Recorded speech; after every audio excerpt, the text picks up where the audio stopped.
If you have topics you would like to have us discuss on the Aging Well podcast, please click on the links in the episode description to send us a text or record your message or comments. We'd love to hear from you and how we can help you age well. If you benefit from the Aging Well podcast and would like to support the content financially, please click on the Support the Show link or support our affiliates and advertisers.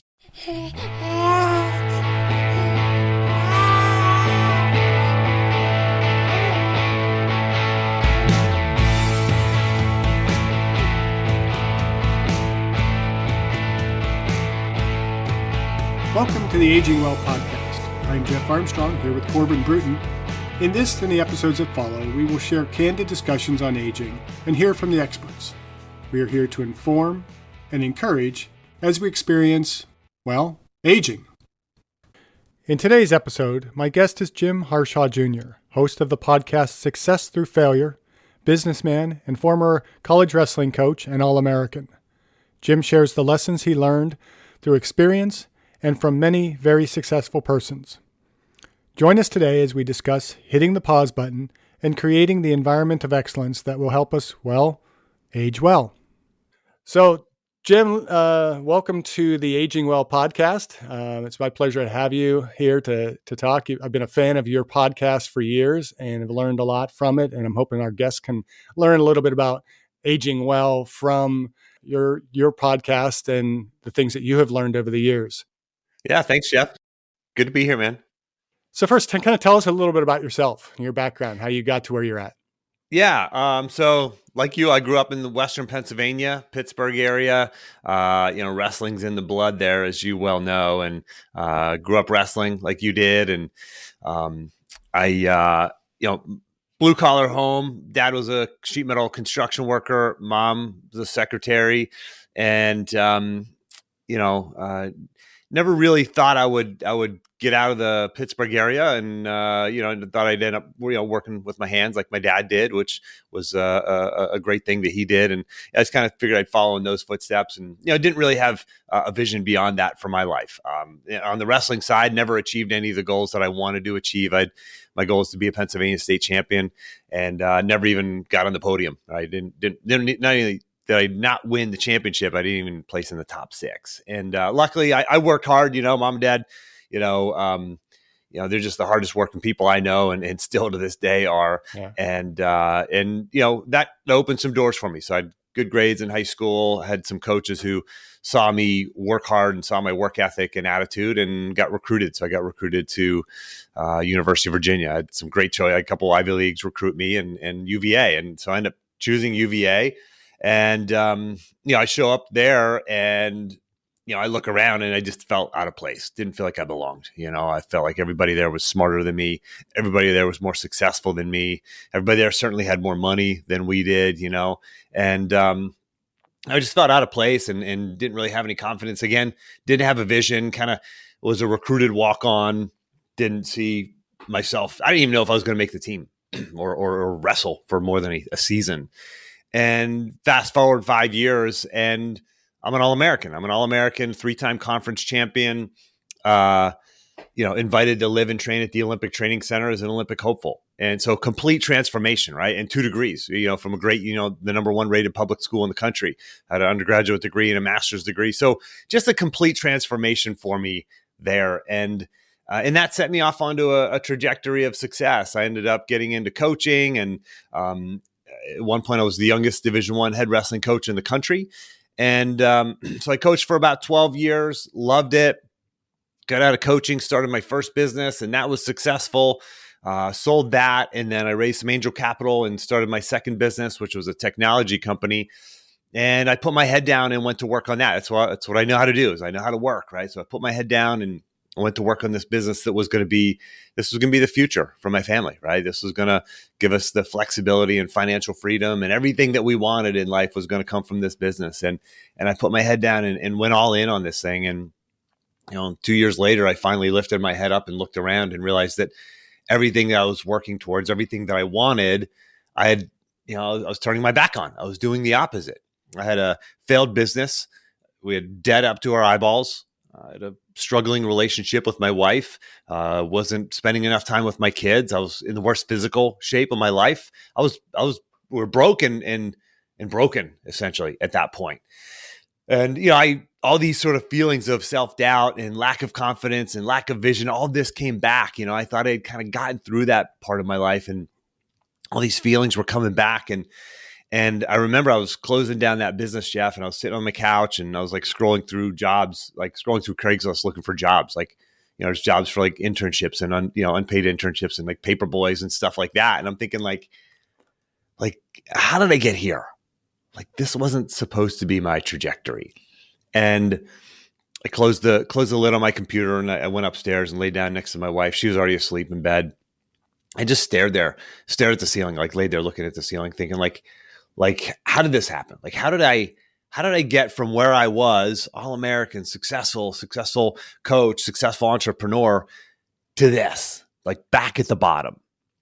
And I was asking myself, like, what was in place in my life when I was at my peak, like when I was competing at the highest level and coaching at the highest level and had a successful business? Like, what was in place then that's not in place now? Like, and I was really looking at my wrestling career. Like, what was in place then when I was performing at my max, my absolute peak, that is not here now? Because, we hear all about these great life lessons that you learn through sports, and, I needed them at that point.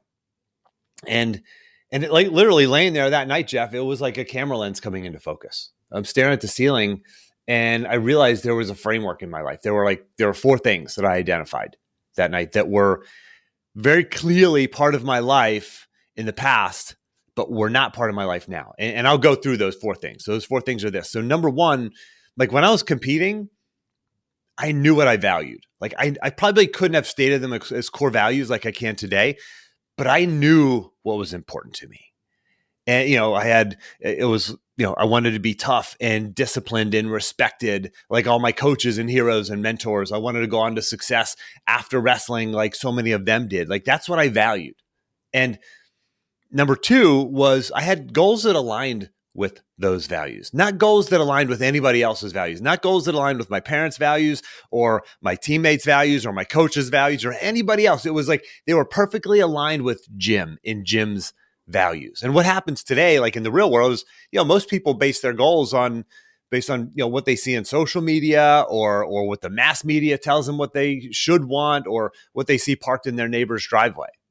But I didn't. I had that very clear alignment between what I valued and what my goals were. And then the third thing was I had an environment of excellence. I call it the environment of excellence because it's like I had all of these people and things around me as an athlete that are just, they're there by default, especially when you're a Division I athlete. When you're competing at that level, there's just, there's people around you. You have coaches who, kick you in the rear end if you need a kick or pick you up and dust you off if you need that. I had teammates. I was accountable to them. They were accountable to me. We were striving for the same goals. I had nutritionists and strength and conditioning coaches and athletic trainers and, sports psychologists and all this, like all these people around me in this environment of excellence. And actually there's 4 components of the environment of excellence. So number 1, the way to remember it is this: MAPS, maps. Just like you need your map to get from point A to point B, you need to know your maps to get from where you're at to where you want to go. And so it's media, right? Number 1, media, I didn't watch a whole lot of TV when I was competing. But when I did, I was breaking down film of the national championships or the world championships, or just breaking down film myself or my opponents. I had a mindset audio that I used to listen to with my Walkman. Remember Walkmans back in the day? I had a Walkman, and that a family friend had made for me, this positive mindset audio. Like, I had the right media in my life. A is for area. Like, I had optimized physical space. Like, I had my goals posted on my wall, pictures of like my heroes and mentors and Olympic gold medalists on my wall. I had a training log and journal. It was in the top right-hand corner of my desk always. I had healthy food and snack. Like, I had all this area around me was optimized for success. And then P is people. I talked about people. And then S is speech, like the talk that we use, like self-talk, like that inner dialogue, and that outward dialogue that we tell when we talk to others. Like, I had controlled that and harnessed that and used the power of my own speech to build this environment of excellence. So that's the environment of excellence. That's the third of the 4 pieces. And while that's all well and good, it's not enough And it wasn't enough to get me to my goals. And the fourth and final piece is this: you have to have a plan to follow through, because guess what? Stuff's going to hit the fan, right? When you get injured in wrestling, like you still got to have a plan to follow through, right? If I lost a wrestling match on Friday night and I'm sitting over in the corner feeling sorry for myself, coach is going to come over and be like, "Hey, Jim, tomorrow morning, 8 a.m., I'll see you in the weight room." There's this plan for following through even when things go wrong, because guess what? In the real world, kids get sick, cars break down, global pandemics happen. It's a necessary piece of this framework. And so anyway, I put this stuff back together in my life, this whole framework, and it worked for me. I was like, man, I tripled my income. I healed my relationship with my wife, started spending more time with my kids, got healthy and fit again. And it was amazing. It's just totally transformed my life. And I sat on it for a while and I just thought, this is great for me. And, it's just a gym thing. But then I started realizing that, wait a second, I have friends who've gone on to win Olympic gold medals. Like, they had the same framework in their lives. Like, I have friends who went on to special forces and friends who've gone on to become successful CEOs. And it's like, wait a second, like, this same framework is in place in their lives too. And as you know, I've hosted the Success Through Failure podcast for going on 7 years now, and interviewed hundreds of, people like, Navy SEALs and CEOs and New York Times bestselling authors, et cetera. And like, I realized like this framework is universal, but nobody's talking about it. Like, nobody understands this. Like, I didn't create this. I discovered it. And so anyway, that's my mission in the world. That's what I do. That's what I get to do for a living. I get to share that with as many people as possible, and transform their lives as well. So I'll stop there. I just threw a lot at you. Oh no, that's awesome. There's so much right there. I think we can end the podcast right there. We got all the lessons that we need to hear. Right. I just love that. I mean, because I think the same thing. I've picked up from listening to your podcast and other podcasts that there's a certain theme in all of those that, we are in, like this case, the case of my podcast is aging well, right? And how do we do aging well? And I like to see aging well being aging successfully and continuing to do the things that are making us healthy, both spiritually, physically, intellectually, emotionally, and socially, and doing those things so that we're not ending up regretting anything in life or looking back and saying, I could have done this, or I should have done this, or I shouldn't have done that. And one thing I really value from your podcast is that I'm constantly learning, and things get reinforced because of your guests, because you have people who are really demonstrating that we can do this stuff from a lot of different circumstances. I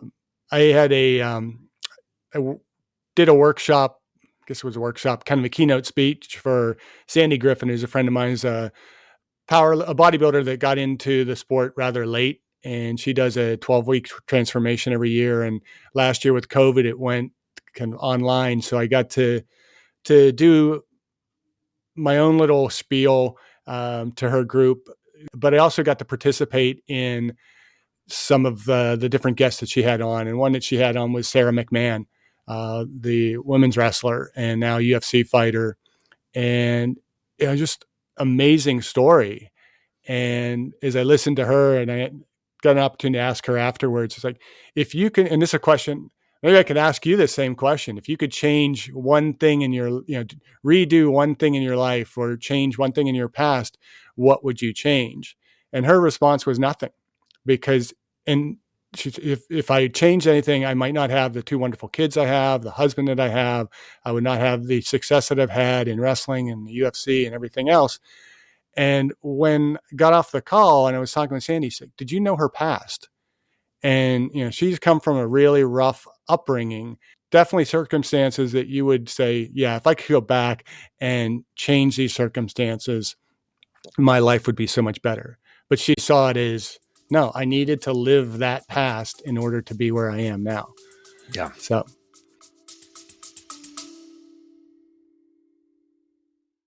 I discussed my epigenetics test with True Diagnostic co-founder Hannah Wendt in episode 162. Epigenetic testing measures baseline and changes in your pace of aging, giving you the power to steer your anti-aging or health and wellness journey in the right direction. I learned that I am aging well. Click on the affiliate link in the episode description, use the promo code AGEWELL, and receive a 12% discount on your epigenetics test and monitor your pace of aging. That's it. I mean, I look back on my life and I go, man, I went through a lot of failures. I kind of breezed over my wrestling experience at the University of Virginia, and it sounds like it went from rags to riches, or and it was this easy journey of just success, and it wasn't. It was failure after failure after failure, and I gave a TEDx talk titled "Why I Teach My Children to Fail," and it's really about my wrestling career. I failed in high school to get anywhere close to one of my goals. When I got to college, I redshirted my freshman year, and after that, I realized, wait, I can do this college wrestling thing, and set a goal to be an All-American, actually to be a national champion. And got to the national championships my freshman year, failed. Got there my sophomore year, failed again. Got there my junior year and failed again. Because you have to get, as you know, listeners may not know, but you have to get to the national championships in order to have an opportunity to become an All-American. But I got close all those years, or at least I qualified for the championships, and it was just defeat after defeat after defeat. And actually did worse my junior year than I did my sophomore year. I'm thinking, man, I'm going backwards. Like, what is going on? Like, why can't I do this? What's wrong with me? I can't possibly work any harder. I can't run more miles. I can't lift more weights. I can't watch more film. There's not enough time in the day. There's not enough hours in the day to do more. I can't do more.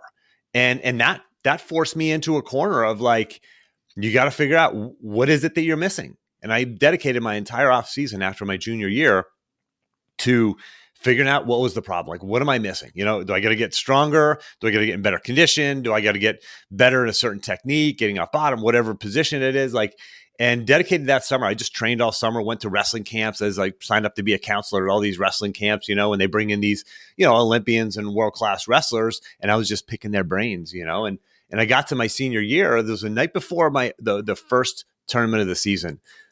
And it hit me. I'm in the hotel room and it hit me. I'm like, I never figured it out. I dedicated my entire offseason to figuring out what I'm missing, and I never found the magic bullet. I don't know what it is. So in that moment, I gave up. I gave up on the outcome. I realized all I can do is all I can do. If I end the year on the top of the podium or somewhere on the podium or not on the podium, I don't control it. All I control is my effort and my attitude. And I know I was at max effort. I know I was at max attitude. The one thing I wasn't that I did was carrying with me was a fear of failure, and I was able to put that down, put that baggage down, and realize I can just focus on the process and control the controllables, and let the chips fall where they may. And I woke up the next morning. It was at the West Virginia Open. Excuse me, and I went 5-0. Dominated everybody. And I had more fun wrestling, Jeff, than I had ever had in my life. Ever. It was so much fun because I was just competing with freedom without any fear. And that ended up being the story of my senior year. I got onto the podium at the national championships. And if not for those failures, I would have never been forced into that deep, dark place where I found the solution. And I didn't even know I found the solution, right? That night before in the hotel, I didn't know that I was going to have a great season. I didn't know that was going to be this pivotal moment, not just in my wrestling career, but my life. I didn't know, right? And same thing in that deep, dark moment where I'm laying in bed next to my wife, staring at the ceiling, dead up to our eyeballs, failed business, struggling marriage because I'd gone, all in on this business, just out of shape.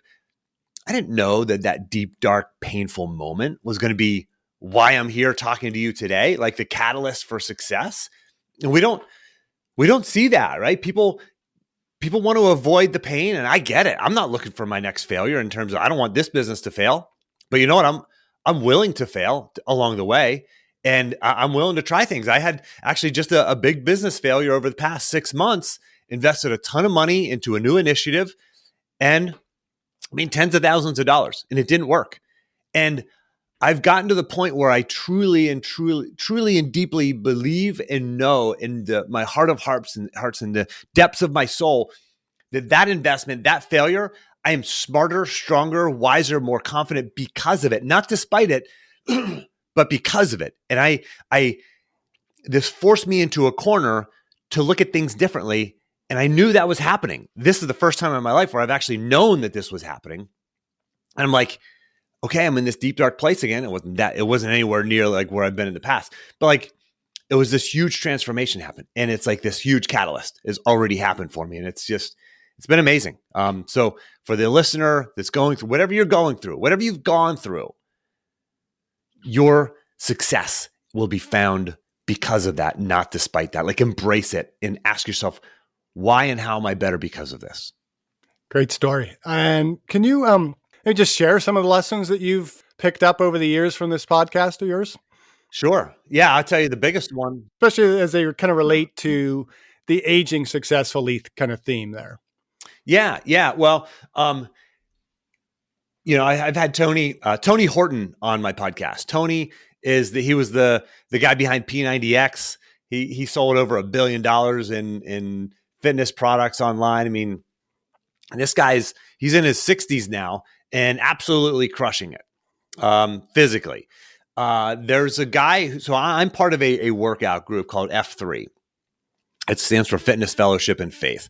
It's not a Christian organization or anything like that. It's just kind of part of the name. It's the belief of something bigger than you. But anyway, F3. So for any of the listeners, many of the men out there, it's a free men's workout group, always free, always outside, open to all men. It's an amazing group. And I found this a few years ago, and I was working out at that point, but not like super fit. And but I was fit enough, kind of average. And I found this group, and they work out 5:30 in the morning. It's a 45-minute workout, and it's free. And it goes, there's, here in Charlottesville, Virginia, where I live, there's like 20 some different workouts all around town. You can work out 6 days a week. It's great. But there's a guy in our group who found F3 about 2 years ago, two and a half years ago. He's 62 years old. He's lost 40 pounds. And I was just running with him yesterday. And he's like, yeah, I just ran my first ultra marathon last weekend. Wow. I'm like, you what? 62 years old. First ultra marathon. He ran his first marathon like 2 months ago. Yeah, I mean, talk about aging well. This guy's aging well. Why? Like, why did this transformation happen in this guy's life? And he's like, he was telling me yesterday, I'm like, were you a runner at all before this? And he's told me some of his story before, but he's like, yeah, I'd run a couple of 5Ks in my life. Usually at around 11 minute pace, which is nowhere near what he's at now. Right. It's at 7, 8, 9 minute pace is kind of considered a good pace. And he was slower than that. And by the way, for anybody listening, it doesn't matter your pace, like get out there and move. But he now runs like at a 7-minute pace on like a 6-mile run, which is faster than I do. And, but the reason this transformation happened, because he was doing 5Ks, a little bit here and there, is because he found his environment of excellence. He found the group, right? In this group, we're mission driven. Like we do a lot of like cool things in the community and supporting people and helping families and raising money and that kind of thing. And it's like, this guy, he found his people, right? Go find your people. Like it's so important to have that environment of excellence, that group of people that you're surround yourself with. And that's one of the things that I was talking with one of my clients the other day. And he's like, Jim, the thing that you've built that's most important to me, for him, outside of, coaching him through this framework, he's like, this community is amazing. And this community of people that we have that is part of my group of Pathfinders, they're called, Reveal Your Path is the program. They're a bunch of amazing people who support each other and help each other. And they're dealing with the same things, Jeff, that you're dealing with, that I'm dealing with, that the listener that you're dealing with. Like this is part of their environment of excellence. And we're having this amazing retreat in May, and it's going to be insane. It's going to be super cool. And like everybody's going to get to meet, because these people are all over the country and all over North America and Canada.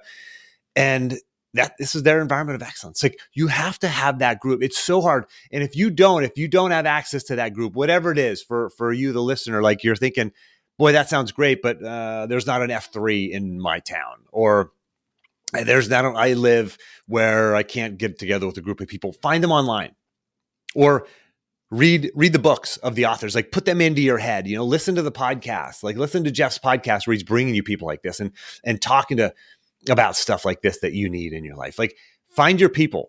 And if you can't find them in the real world, find them virtually. If you can't find them virtually, read about them, listen to them, etc. Nice. Well, what else? What other kind of lessons have you learned? I know there's quite a few that I've picked up from you, and I have my list, and I'm just kind of curious, as you put your list together, these are the big things that I've learned from this podcast and this experience. I want to see how it matches up with my list. Yeah. Okay. Well, I'll tell you the biggest one. I used to always ask this question to my guests, and then the answers got so repetitive. I'm like, I don't even need to ask this question anymore. I've gotten what I need out of this. And I would always ask these world-class performers. I mean, these are some amazing people, as you know. I mean, just really amazing, high-performing people, CEOs and et cetera. And I would always ask, what's the one habit? Like if you can boil your success down to one thing, is there one habit, one thing you do or have done over the years on a regular basis? What is it? And you would think for the professional athlete that they would say something about the training. You would think that for the New York Times bestselling author, it would be something about their writing habits, right? But it's not. It was always something. Here's some examples of what they would say. They would talk about journaling. I journal every day. I journal consistently. I get my thoughts out of my head. Or I have a mentor who I go and I sit down with and they ask me the hard questions. Or I have a coach who holds me accountable, who asks me the hard questions, helps me see my blind spots. Or I do a quick planning of the day every morning. I spend just a few minutes of the day and I ask myself, how can I win the day? Like what's important now? WIN. What's important now? Or just asking themselves sort of like, how do I win today? Or at the end of the day, they kind of do a quick day in review, or maybe the end of the week, they do a week in review. It's always some version of not doing. It's not doing the thing that they're known for. And it's this idea of stepping off of the treadmill of life, getting outside of the rat race, hitting the pause button and asking themselves questions. So I've coined the term productive pause. And the productive pause is this. For the listener, here's the definition. You might have to rewind this if you want to write it down, but the productive pause is a short period of focused reflection around specific questions that leads to clarity of action and peace of mind. Clarity of action and peace of mind. Like, how bad do you want that? Like, we all want that. That's what a productive pause is, right? And I have a journal, and I don't know if this is going to be, anybody can see the video, but this is my Pathfinder journal, and this is that I give to my clients. It's there's just a couple of questions you ask yourself in the morning and a couple at night, and it's about how do I win the day? Are the biggest questions in the morning. It's a simple productive pause, and then there's a weekly version, and then a monthly version, right? Where you're zooming out, and the daily version is going to be much shorter than the weekly version, which is shorter than the monthly version, and certainly shorter than the annual version, which I have my clients, we all take a 2-hour productive pause. I do it personally for 4 hours, but I cut out 2 hours of everybody's schedule, and we go through a productive pause together. And that's, if there's such a thing as the secret to success, that's it. It's the productive pause, asking yourself those hard questions so that you come out with clarity of action and peace of mind. What else? So I would say the second one is the name of the podcast is Success Through Failure. And failure is part of the journey, right? I already talked about the value and the lessons you get out of it. But here's the other part of that is it is so defeating, right? When I didn't win the state championship, didn't even get on the freaking podium at the high school state championships in Pennsylvania, I was so defeated, and it created so much self-doubt inside of me. And it didn't have to. I look back on it and it's like, just the maturity level you are at that age and the lessons I hadn't learned. And I think a lot of people never really learn those lessons. Like, listen, when you fail, like, it's okay. It sucks. It's painful. But listen, that's normal. It is like the most normal thing. Everybody does. And when you listen to these amazing world-class performers that I have on the podcast, I always ask them, tell me about a time when you failed. The deeper, the darker, the scarier, the better, and man, there's some pretty tough ones revealed over the years of deep, dark failures and in stuff that would cause the normal person to go, I'm out. I'm absolutely not qualified for this. I'm not going to ever be any good at this, but they are. Right? If you ever Google, there's a list I came across of the top 10 worst performances by an NFL quarterback. Top 10 worst performances ever. Peyton Manning's on there. Joe Namath is on there. And there's another Hall of Famer. I can't remember. There's like 3 Hall of Famers on there. Worst ever performances. Not like kind of bad or, hey, what's Peyton Manning's worst day ever? It was among the worst ever performances. Like one of the greatest of all time. Like they're among the worst. They've had among the worst performances of all time. So guess what? We're all in great company. Yeah. That's a big lesson that I've taken. I've been able to internalize that. They say you teach what you need, and man, I needed to learn that, and I've learned that now. So what else you got on your list? I'm curious. Okay, well, you've already mentioned kind of productive pause and hitting the pause button, and that's something I try and do regularly. I think you gave a little bit of a label to it, and I've picked it up from a lot of other sources. Journaling is one of the things I really prefer to do every day. I don't always get it done every day, just with time schedules and things like that. And, really trying to commit to doing it more frequently, because when I do it daily, my commute to work is always better. And, the more positive I can start my day, the more opportunity I have for negativity to kind of knock me down a little bit without, putting me into a really negative spot. And with mine, I usually go through and set a goal spiritually, physically, intellectually, emotionally, and socially.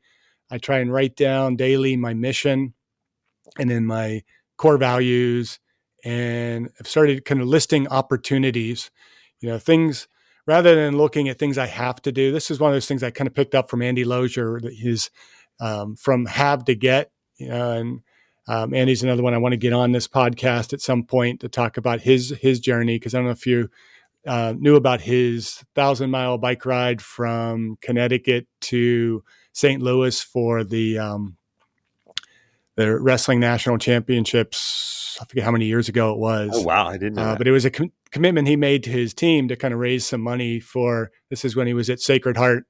So that idea, rather than saying I have to do this, I get to do this. And so I try and start the day with that kind of, yeah. And even just kind of taking pause between classes that I'm teaching or whatever, I try and take that at heart and try and just set a little time aside to just kind of breathe, to, I call it Haval. It's something I learned from Rob Bell, if you're familiar with his writings at all, or his podcast. But Haval is the word that is basically translated in the Bible in Ecclesiastes to everything is worthless. And it's really not that everything is just nothing. It's this idea of it's just a mist. It's not a big deal. And so I have a little spray bottle in my car that I'll spray if I'm like, people are getting me frustrated, I'm getting cut off, or they're going too slow in front of me. It's spray it Haval. It's just mist. It's nothing. It just let it go away. That. And so I just try and, when I get into that spot, I just have to that becomes a little bit of a mantra, just Haval, just let it go. Yeah. Love that. And, so productive pause is one thing I've really picked up from your podcast and used in a lot of different ways. And if you go through some of my writing, I think it's probably the most common thing that I cite you for is the productive pause. And then you've mentioned the mastermind. No, you didn't mention the mastermind group, did you? Well, no, but I mentioned that I host these mastermind calls, or they built this community, but that's absolutely critical. And that's just, it's a part of the environment of excellence, is like, get around other people. I formed my own mastermind group years ago before I even started this business. It was just something that I did. I wanted to be around other people who had a side hustle or trying to start a side hustle. And we're still together today. It's been, I don't know, probably 9 years or something like that. And almost 10 years now. And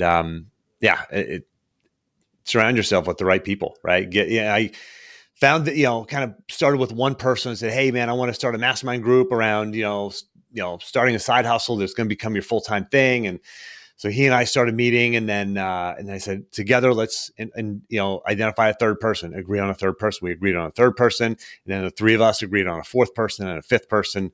And it's been amazing. Yeah. And the environment of excellence is another, kind of key concept. And you've talked about that. And I've actually learned a lot already today, again, building on that environment of excellence, the idea of the maps. I don't know if I've heard you use that kind of analogy before, Yeah, I but may have talked about it, I think, once on the podcast, but I haven't shared that a whole lot because it's kind of deep. It's the deeper level of the environment of excellence, right? People get the concept, but that's really like a good acronym to help you understand the framework of it. And like even social media, we tend to kind of poo-poo social media anymore because of all the negativity, the negative side of social media. But I've moved from Midwest, East Coast out to Oregon, and I've left behind a lot of my closest friends and my most influential um, mastermind group in a sense. And so I don't have a lot of the people here, even academically. I don't have quite the unit that I've had at other institutions. In fact, I was just talking to my friend Morale Nair, who's now the dean of the College of Health and Human Services at Eastern Michigan University. When he was just a teacher in the PE program, we used to have coffee every day, and just lunch pretty frequently. And we were just talking last week, and it was like how much we both missed that need to have somebody to really bounce things off of on a regular basis. And so I've had to kind of tap into, I've done research with people. Travis Beck is a guy who was on the faculty at the University of Oklahoma. I've never met the guy, and he's probably one of the most influential people I've had in research. Wow. And he unfortunately passed away a few years ago from a brain tumor. I mean, one of the most brilliant guys I know that would, just, I could always reach out to him, and no matter how busy he was, I'd get an answer back within an hour or so. It was amazing. Wow. And, so I appreciate what you said about having to kind of just find it, on social media, or, find it in a book, find it in a podcast, because I feel, like you're a part of my mastermind group because I've learned so much from you. And this is really the first time we've had any kind of face-to-face conversation. Right. I know I've shared some of your podcasts on Facebook, and you always come back with a thank you and things like that. And I feel so connected to this guy, but I've never really met you. Sure. I mentioned earlier, Sandy Griffin, same thing. Sandy was connected to me through a former friend student who knew her in Germany when her husband was stationed there, and she just kind of got into all this. And another one, I could probably list a whole bunch of them, but I know these people that I've never met face to face, and I feel so close to because I've met them and interacted with them through social media in the positive ways. It's not just those simple chats back and forth. Let's see what else. Two others that I had on my list that you didn't mention. One is meditation. And, I remember at one point you talked about one breathing meditation kind of process that you've used where you kind of breathe in for the 5 seconds, right, hold it for 5 seconds. That was from Dr. Rob Gilbert. He's the host of the Success Hotline. So for the listener, this guy, Rob Gilbert, he's a sports psychology professor, I think, at Montclair State University. Yeah. He's left a 3-minute motivational message on his answering machine every day since 1991. 1990, every day, hasn't missed a day. It's crazy. Yeah. And, there's some repeat messages, and so he takes maybe 2 kind of topics and mixes them together. And he'll cover some of the same things from time to time, but it's like, it's so good. It's just such a great thing. When I was commuting every day for work, it was just what I did every single day. I would listen to Success Hotline. But anyway, he this was really something I learned from him. And again, he talked about these mentors, and I've reached out to him, and he and I become friends and whatnot. And he's actually coached me on some speaking engagements a few times, et cetera. But this meditation, this is a super simple one. And it's just, you just take a deep breath in, deep as you can, and you hold it. And as you release, you basically count 5, 4, 3, 2, 1. Okay. Good. A nice and slow release. And on the 5 count, you really focus on relaxing your lower legs. On the 4 count, it's your upper legs. On the 3 count, it's your torso. On the 2 count, it's your arms. And then on the last count, it's your head and neck. And it's just a quick, easy reset to do. And just, it goes down through your whole body. You just relax your whole body. You do it once or twice. It takes no time at all to do it. But if you're, sitting at work, or you're having a hard time focusing, or you just kind of, things are frantic in life, just hit the pause button and do this quick, easy meditation. Yeah. And Dr. Gilbert's actually on my favorites on my phone. So I just have to push one button and then listen to him. He always has some really, really great stuff. And it's like maybe 2 minutes of time. Yeah, it doesn't take much at all. No. And then the other, I had 5 things that kind of listed. And one was the Sitka. Sitcha. Sitcha, yeah. SIDCHA, self-imposed, daily, challenging, healthy activity. And this is something that we do in my mastermind group, in our private Facebook group, as I post it every month, and people who want to sign up for it can just sign up and say they're going to do this one thing every day that month. So for me, for example, I'm doing 3 sets of pull-ups. I'm getting ready to I'm starting to train for the Murph. I actually did a Murph this morning, come to think of it, but I really try to, set a new personal record on Memorial Day when I do the Murph workout. That's, everybody just picks whatever they want to do, right? For the month. It might be meditation. It might be something, might be stretching, might be something physical, like I talked about, an exercise. But this was actually a term coined by Dr. Josh Spodek. He's a leadership expert. I think he's the smartest man alive. He literally has 5 Ivy League degrees. He's like, oh, wow. It's incredible. He spoke at my retreat last year. And so he coined this term. He's done burpees every day for I don't know how many years. He's never missed doing his burpees. Sick, not sick, comes home drunk, like he's doing his burpees. And so that's where I got the term. And he's been on the podcast a couple of times, and some couple of great books out there. And he's great. So he's become a friend. Another person who's part of my environment of excellence. Yeah, I remember that particular podcast. And I think at the time he was up to about 10,000, maybe even higher burpees. Yeah. Over the span of time. Yeah, total. Yeah. And it's probably doubled by now. But, yeah, it's insane.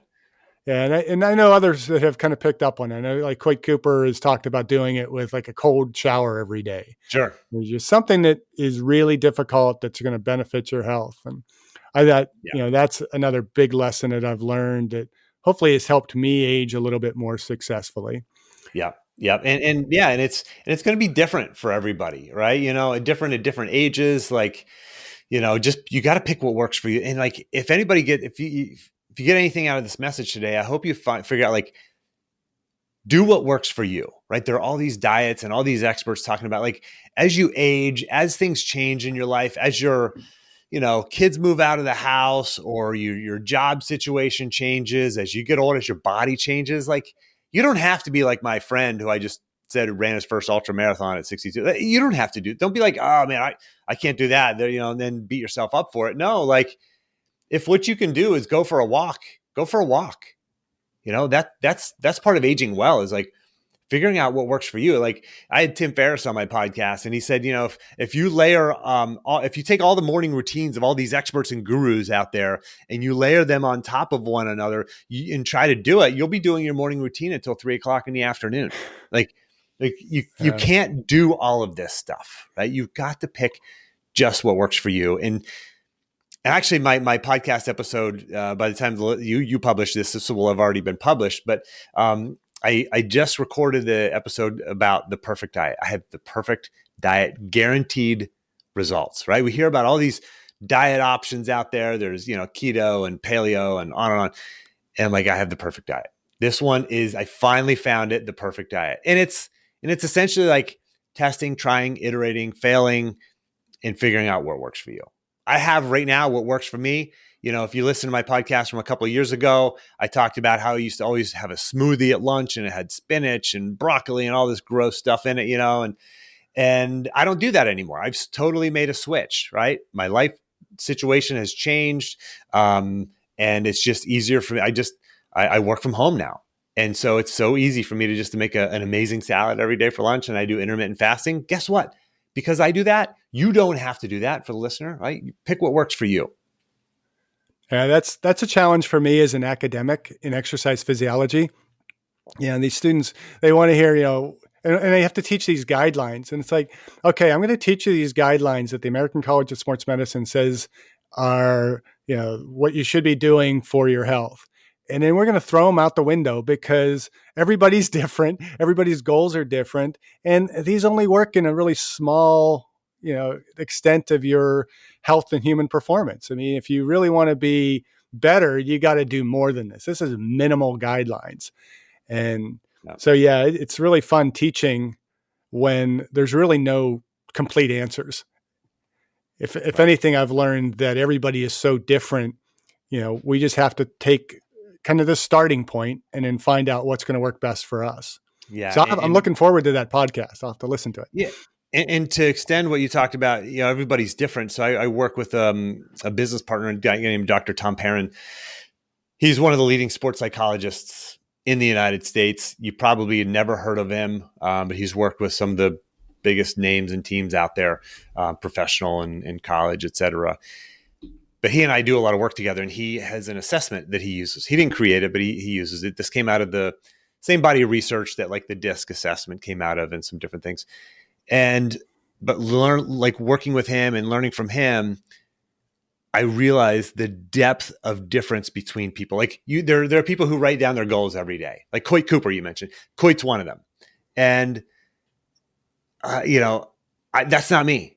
And I don't beat myself up over it. Like I don't write them down every day. I have my own routines that work for me. Like everybody's different. And if you're thinking like, oh man, I have to be this person who does it like Jim or does it like Jeff. Like, no, you don't. You don't. Don't beat yourself up for it, right? Take what we're saying, take what we're offering. And I try to offer a lot of different things and help people put together their own routines and systems and frameworks that work for them and use what works for you. Because we all have different software. Yeah. And that's, again, another theme of this podcast and why I want to have so many diverse people on here, because there's so many different aspects of aging successfully, aging well. There's the financial piece, there's just simply the physical piece, the spiritual piece, all these different pieces that they're very individualized and everybody's circumstances are different. And we tend to think that this is the pathway that we have to take to be successful. And if we're falling off of that pathway, then suddenly we're not successful and we have to give up everything because we just can't do what we have to do to be successful. And sometimes I think our success is a little bit different. For me, it's taken a lot for me to understand that as an academic and, my purpose in life is not probably to be tremendously wealthy. I had a failed business. I had a sports performance training center here for a while that, we were very successful in the training the athletes that we trained, but we couldn't get enough of them in for a lot of different circumstances and we failed. But I take that into the classroom. I'm a much, much better teacher for that. And it's taken me a while to realize that sometimes my success is not my pocketbook or, not my publications or things like that, but rather the success of the students and what they are doing, now. And I often say, I'm not going to know how successful I am with this group of students until 20 years from now when I see what kind of parents you are, what kind of professional you are, and what kind of general person you are. Yeah. Yeah. And that's that, just to extend that point, like Dr. Tom Perrin, who I work with, like you never heard of him. You Google half the time his website's down, but he has so much business and so many people wanting his time that he doesn't have a social, he doesn't have Twitter, doesn't have Instagram, doesn't have any social media, barely has a website, doesn't have a big name out there. He could, right? I mean, there's a lot of people out there with big names and big brands who don't know 10%, 1% of what he knows about how people truly operate and how people are wired. But he's not rich and famous. And he's not going to be. He's happy with how he operates his business, and it's different for everyone. So, what are you doing personally to age successfully? The biggest thing for me is surrounding myself is this environment of excellence, but it's also just like putting this framework together, always having this framework and having a vision for my life in the future. Like a big part of it for me, aging well, is like, I want to be healthy. Health is like a huge thing that declines, right? Mental health, physical health, it declines over the years. And so I really want to pay attention to that because I think so much stems from that. Not everything. Relationships are if there's one thing that's most important, it's absolutely relationships. And but health is the one thing that really can decline over the years. So I really focus on my health. I really pay attention to that. Make sure I'm this F3 workout group that I'm part of. It's not going anywhere. And I'm so thankful that I found this group that I know I'm going to be able to age well with, because there's guys who are older than me, guys who are younger than me. And it's kind of everybody's competing against themselves. You're not competing. It's you against you, we always say. So, for the guys who are overweight or older or just not in a position to compete and be the top finisher in a certain workout, it's cool, right? So being part of a group like that will help me and does help me age well. And, my kids are, my oldest is in high school right now. And, I know that we're going to be an empty nester at some point down the road. And so making sure that my relationship is healthy with my wife, because I know a lot of people who say, just lost touch with my spouse over the years. And when the kids moved out, there was no connection there. Right. And now we're just roommates and gotten divorced at that point, that sort of thing. So I don't want that to happen. It's so easy. We have 4 kids. It's so easy for that to slip and to happen. And I'm a coach, so I get to see this every day and interact with people who are experiencing this, and then talking to amazing people on the podcast and learning like, hey, you gotta pay attention to this. It can't just be like something that's a good idea. It's like, you gotta have goals, have a plan, have written goals and discussions about this kind of thing. So those are, I would say, the 2 things that are most important to me for aging well. Okay. I have a couple thoughts off of that. One, talking about the relational piece, one thing that my wife and I implemented, I'm trying to think how long ago now, because, COVID just seems to have blurred the whole timeline. Right. Right. It was pre-COVID, so it's got to be at least probably 3 or 4 years ago, but we started, and which is amazing that it would be that long. But I kind of approached her about, let's do a daily 15-minute check-in. And because, we were just, she works, I work, and I got to commute, the kids got sports, and I'm always shuffling around, bringing the kids to sports. And we weren't having enough time to just kind of talk and catch up. And so it's like, okay, every day we're going to sit down for 15 minutes, maybe have a glass of wine or a beer, and just talk about our day, what's going on. And the kids laugh because it's like, you guys say it's 15 minutes, but it's always like 45, so it just forces us to kind of sit down. Now the kids are kind of coming in, and, we're kind of like, now it's like, give us our 15 minutes, and then you guys can join in. But it's getting everybody kind of connecting, and that's been really, really awesome. And then you mentioned, I forget what you mentioned, it kind of triggered in my head, but I mentioned that I kind of write down my values every day. And I know part of that I kind of pulled from you. I believe you go by, is it the 4 F's or the 5 F's? 5 F's, yeah. 4 words. It's faith, family, fit, and fun, but fit has a dual meaning. But both. I thought you had the 5th was financial, right? Well, philanthropy is really an underlying one now as well. And this is again, as I age, that is showing up as something that I want to do, philanthropic, financially, and with my time. But it starts with the F sound anyway. Yeah. And so you could spell it with an F, I always try to get people to create acronyms, things that are either acronyms or words that start with the same letter, so they can actually remember those core values. They don't change the word. You don't, create the acronym and then find convenient words for it. But, for me, fun wasn't actually the word. It was actually adventure, but adventure is fun for me. So that worked for me. Philanthropy is about really is giving, but the word philanthropy fits better and easier to remember, but has the same meaning to me. So anyway, yeah, you're right. Yeah, that's kind of what I've done with my values. I mean, I think I stole from you a little bit. I went with the faith, family, friends, and then I go to growth, so G, and then health, and then impacting others. So I got kind of the 3 F's and then GHI. But it's easier to remember because when you sit down in the morning and you're journaling, you're not messing it up, or you're not losing that focus on what your core values are.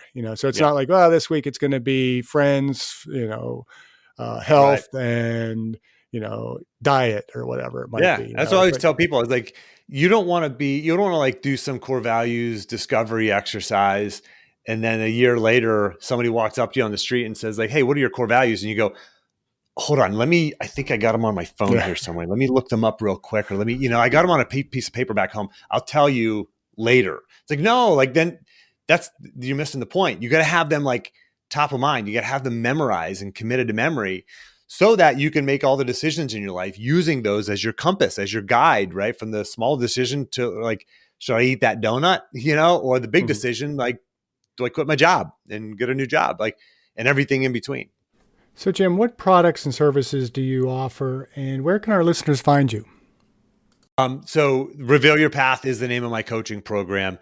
And there's all kinds of levels to it. And we walk people through those steps that I talked about. It's really for people who have achieved a certain level of success in their life. And they're like, man, I know there's more. I know there's another gear in me. Maybe they're aging and they're thinking like, there's more in the gas tank here. I just don't know how to unleash it. I don't know how to get clear on what is the right next step for me. I don't want to just set a goal, just pick it out of thin air. I want to set a meaningful goal or goals. And so that's what Reveal Your Path does and helps people with. And once you go through the 8-week program, there's ways to stay part of that community. And I have people who have been with this since I launched it 7 years ago, who have always been there and been part. And they're like, "Jim, I'm in for life." It's just so impactful for them.